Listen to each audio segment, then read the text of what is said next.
What I am about to reveal to you today will forever destroy the illusion that you think for yourself. Pause for a moment and think about your routine yesterday. What time did you wake up? What clothes did you choose? What news did you consume? Who did you agree or disagree with? Now answer honestly. How many of these choices were genuinely yours? You probably feel a growing discomfort with this question. That's natural. We build our entire identity around the belief that we are autonomous beings, free thinkers navigating the world with our own moral and intellectual compass. But what if this sense of autonomy is just that? A sense? What if it has been carefully cultivated to mask a much more disturbing reality? Imagine that you discovered that 85% of your opinions, values, and decisions follow patterns so predictable that they can be mapped, manipulated, and targeted by those who know the rules of the game. Imagine that you knew there was an exact science behind what you consider your own thinking, and that this science has been applied to you since the moment you were born.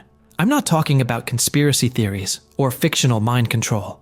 I'm talking about decades of psychological research, behavioral neuroscience, and social engineering that reveal an undeniable truth. The vast majority of people don't think. They simply process information through pre-programmed filters, reacting automatically and predictably to the right stimuli. You may be asking yourself, how is that possible? I make my own decisions. I question. I disagree. But that is precisely the genius of the system. It does not turn you into an obvious robot.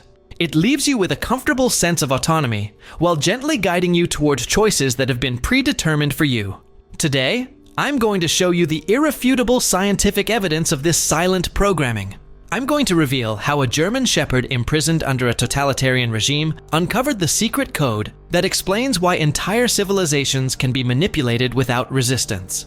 More importantly, I'll give you the definitive test to find out if you're part of the 65% programmed to obey, or the 35% who still retain some degree of mental independence.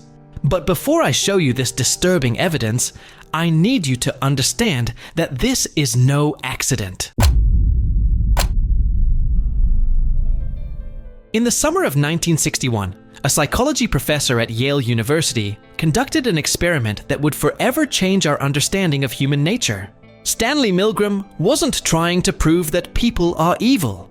He was testing something much more frightening: the extent to which ordinary people would abandon their moral conscience when instructed to do so by an authority figure.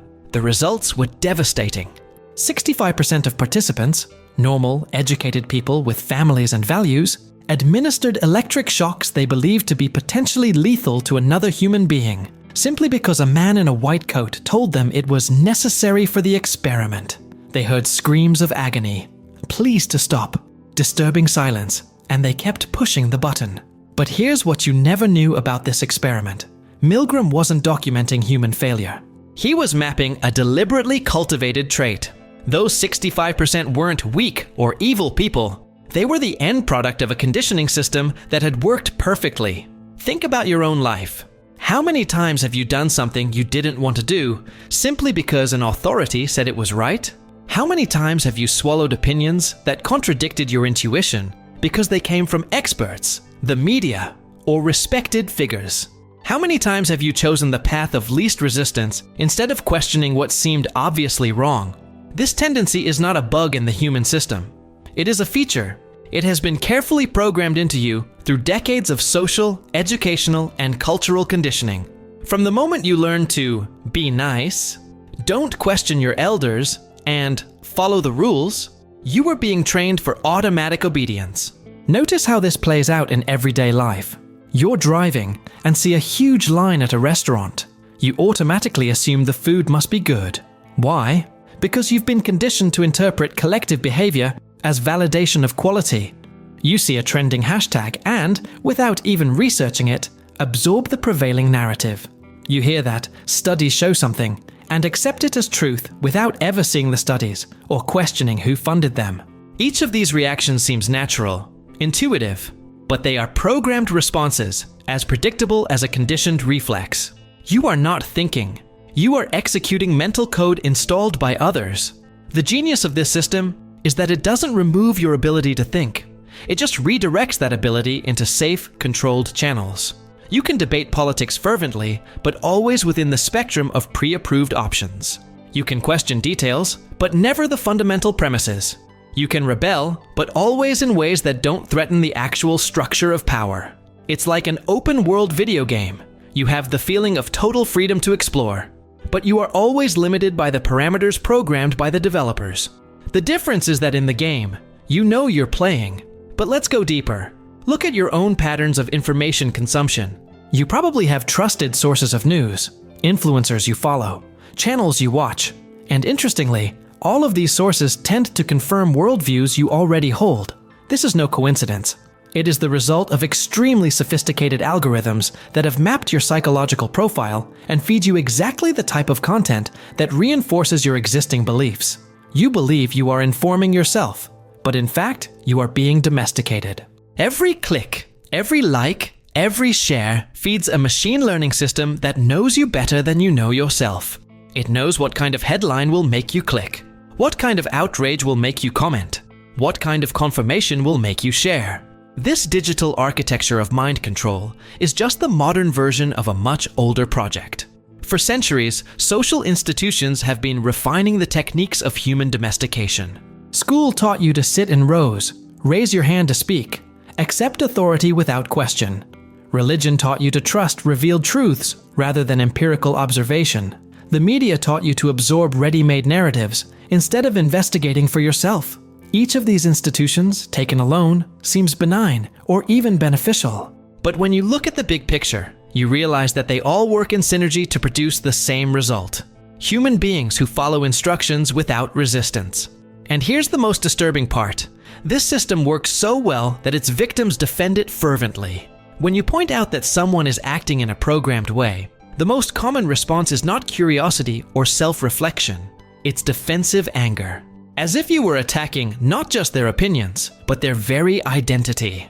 That's because programming for obedience disguises itself as rational thinking, responsible citizenship, or social maturity. Programmed people don't see themselves as blind followers.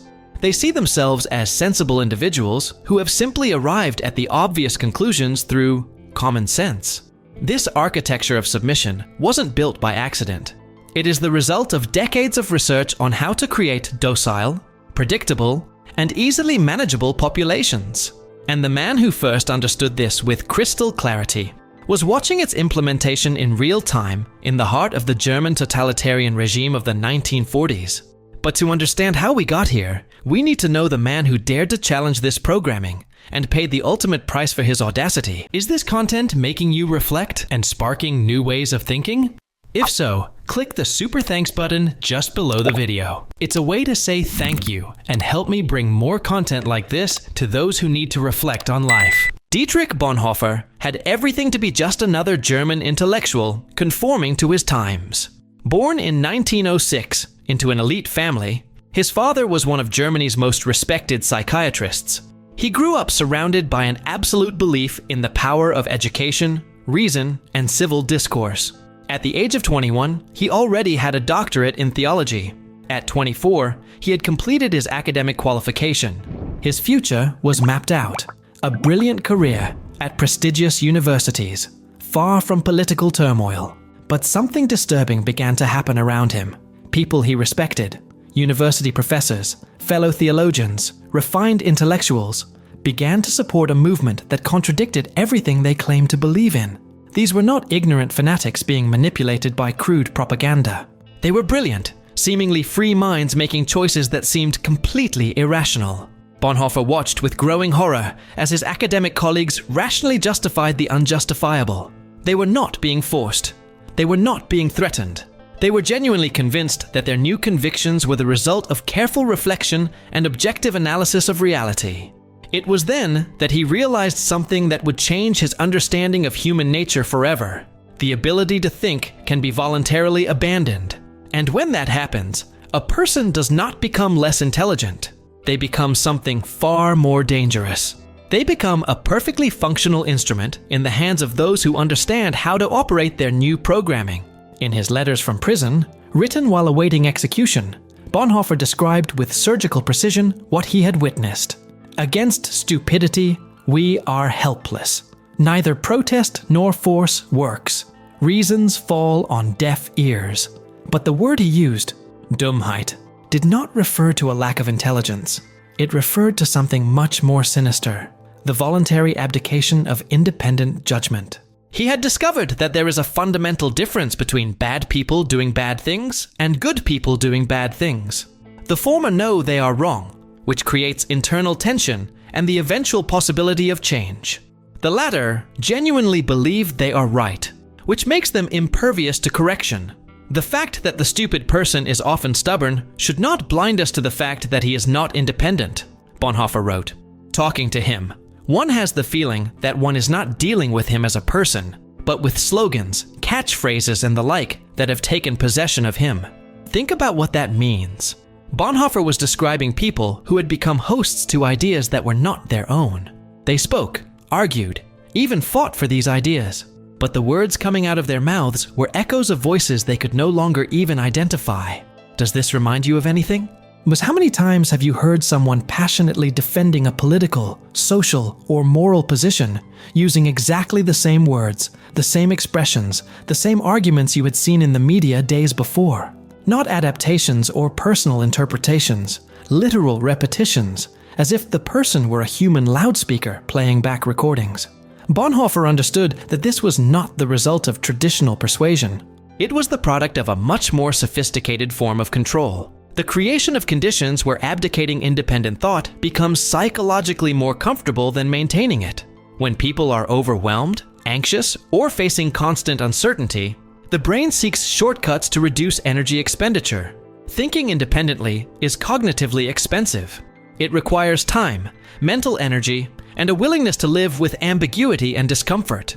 Accepting ready-made explanations, on the other hand, offers immediate relief. The totalitarian regime did not need to force the German population to accept its ideology. They simply created social, economic, and psychological conditions where acceptance became the path of least resistance. They bombarded people with contradictory information until discerning the truth seemed impossible. They created a sense of constant crisis, where quick decisions seemed more important than correct decisions. They offered simple narratives for complex problems and tribal identity for atomized individuals. Bonhoeffer realized that he was observing not just a political regime, but a large-scale experiment on the limits of the malleability of the human mind. And the results were terrifying. Virtually any population can be conditioned to accept virtually anything, provided the programming is applied with technical competence. He saw that functional stupidity was, in fact, an artificially induced state of mind. It was the end product of a process of social engineering that transformed thinking individuals into predictable processing units. And the genius of this process was that its victims not only consented to their own domestication, they celebrated it as liberation. When Bonhoeffer was arrested for his participation in the plot to assassinate the authoritarian leader, he was not being punished merely for political opposition. He was being eliminated for understanding and articulating the secret operating manual of a new form of power. A power that did not need brute force because it had discovered how to make people desire their own submission. But if you think this was a peculiarity of the German totalitarian regime, you need to understand how these same techniques have been refined and applied in the society you live in today. 70 years after Bonhoeffer's death, his observations on functional stupidity have not become a historical curiosity. They have become the operating manual of modern reality.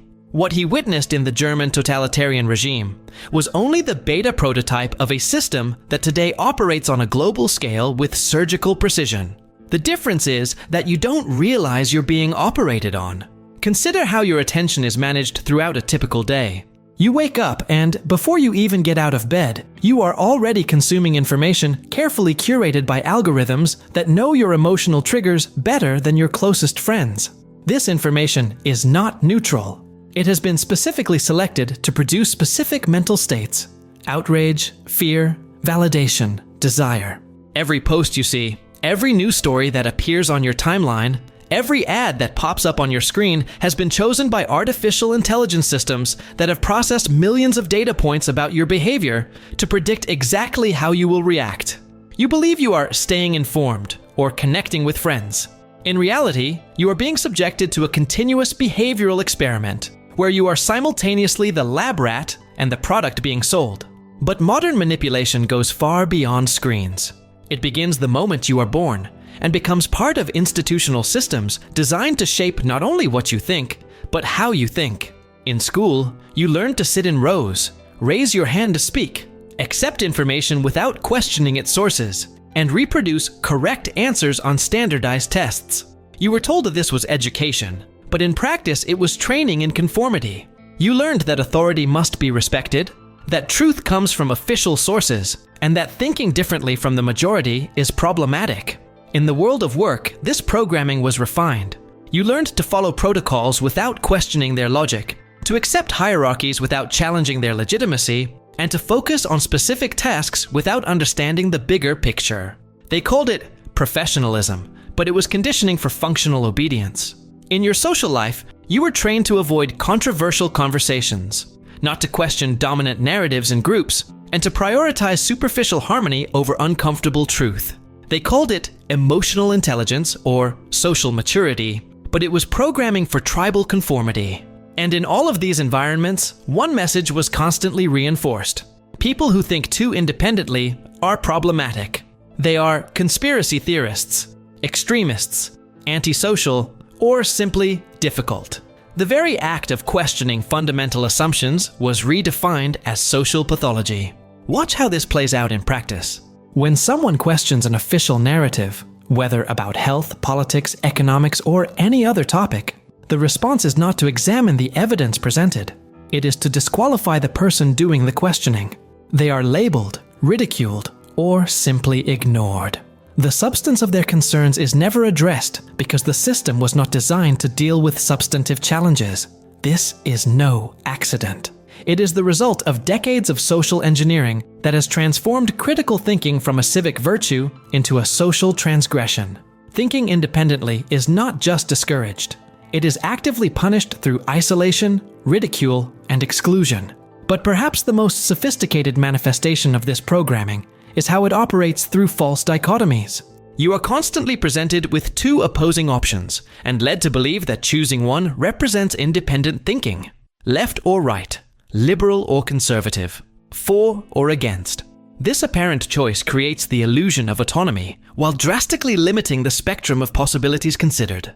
It's like offering someone a choice between Coca-Cola and Pepsi and calling it free market, when the real question is why you're limited to cola when there are thousands of other beverages available. Digital platforms have taken this illusion of choice to new levels. They create information bubbles so airtight that people living in the same city, consuming the same type of media, can have completely incompatible worldviews. Each group fervently believes that it is well-informed and that the other is brainwashed. The genius of this system is that it transforms controlled opposition into an outlet for real dissatisfaction. People who feel manipulated or controlled channel that energy into tribal fights between groups that fundamentally operate within the same parameters of control. They fight over which brand of domestication they prefer, not whether they want to be domesticated. And the more polarized this fight becomes, the more people cling to their respective tribes for protection and identity. This creates psychological dependence on the very structures that keep them limited. They come to fervently defend systems of control because those systems have become part of who they are. Bonhoeffer observed that people in a state of functional stupidity become impervious to reason because they have abandoned the ability to distinguish between their own ideas and the ideas that have been implanted in them. In the digital age, this phenomenon has been industrialized. Algorithms analyze billions of data points about human behavior to identify exactly which buttons to push to produce specific emotional responses. They know what kind of headline will make you click, what kind of image will make you react, what kind of argument will make you share without checking. Even more frightening, they know how to make you believe that these reactions are your autonomous choices. But if you think you can simply disconnect or think for yourself to escape this matrix, you need to understand the real price that demands and why so few are willing to pay it. Wake up, work, pay bills, sleep, and repeat it all over again the next day. Life goes by like this, and one day you realize that time has slipped away. Dreams were postponed. Opportunities went unnoticed. This happens because no one ever taught you how to see the game of life the right way. But there is another path. If you want to reach the next level, you need to access new knowledge. And that's exactly what you'll find in the White Rabbit Codes. This book will open your eyes to what is really happening. You'll understand why you keep getting stuck in the same cycles, learn how to escape autopilot, and start seeing the opportunities that were always there. And finally, you'll make decisions that truly lead to the life you've always wanted. If you feel ready for this change, the link is in the pinned comment. You'll be surprised at how simple it can be to increase your prosperity. Success is a decision. The choice is yours. On April 9th, 1945, in the early hours of the morning, Dietrich Bonhoeffer walked barefoot to the gallows in a political prison. His last words, according to a witness, were, "This is the end. For me, the beginning of life." 3 weeks later, Germany would surrender. He almost survived. Almost. Bonhoeffer was not executed for being a theologian, a pastor, or even a conspirator. He was eliminated because he understood something that made his existence incompatible with any system based on the domestication of human minds. He had discovered that freedom of thought is not a natural right. It is a choice that must be constantly renewed, at a price that most consider too high. That price has not changed. If anything, it has increased exponentially. Today, choosing to think independently means giving up the psychological comfort of belonging to groups. It means accepting that you will be labeled, ridiculed, and isolated for questioning narratives that others consider sacred. It means living with the constant anxiety of having no absolute certainties in a world that sells certainty as the most desirable commodity. It means recognizing that you may be wrong about virtually everything you believe, and still continuing the painful process of examining your own convictions. But perhaps the highest price is realizing that you are surrounded by people who have consciously chosen to abdicate that freedom.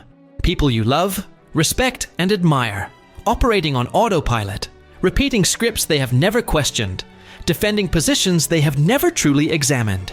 And here's the definitive test that Bonhoeffer developed to identify functional stupidity. Try to present evidence that contradicts a person's strong belief. Not weak or ambiguous evidence. Solid, verifiable, indisputable evidence. Observe the reaction. A person who still retains mental independence will be curious, even if uncomfortable. They may resist initially, but eventually they will examine the evidence and, if necessary, adjust their beliefs. A person in a programmed state will react with defensive anger. They will attack you personally, question your motives, change the subject, or simply ignore the evidence presented.